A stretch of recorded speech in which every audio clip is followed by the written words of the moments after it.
আকাশ ভাই ভাই, কি অবস্থা? ভালো ভাই। কি করছো এখানে? ভাই এই যে ওয়ারিং করলাম, এই পয়েন্টগুলো মেজারমেন্ট করে জাম দিচ্ছি। আচ্ছা, মেজারমেন্ট করে জাম দিচ্ছ কেন? ভাই এই যে মনে করেন আমাদের পয়েন্টে মনে করেন একদম লিগাল ভাবে মেজারমেন্ট করা। আচ্ছা, বাই চান্স টাইস করার আগে যদি আমরা মশলা দিয়ে জাম না দিই, গ্যাসে নড়াচড়া হয়ে গেলেই তো দেখা যাচ্ছে মেজারমেন্টটা নষ্ট হয়ে যাবে। নষ্ট হয়ে যাবে। আচ্ছা, উঁচা নিচ হয়ে যেতে জি। পারে, তো আমরা এই মশলা মেরে জাম দিয়ে দিলে কি হবে? এটা আর হবে না, জি ঠিক না? জি। আচ্ছা, তো এখানে তিনটা পয়েন্ট কিসের কিসের বললে আকাশ? ভাই এটা গরম পানি, আচ্ছা, এইটা মানে গরম পানি বলতে গিজারে? গিজারের, আচ্ছা এটা ট্যাঙ্কির, আচ্ছা আর এটা ডাইরেক্ট মোটরের।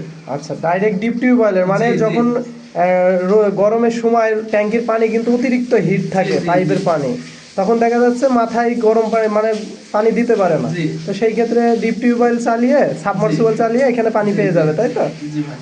আচ্ছা, কাজ সুন্দর হচ্ছে, কাজ করে।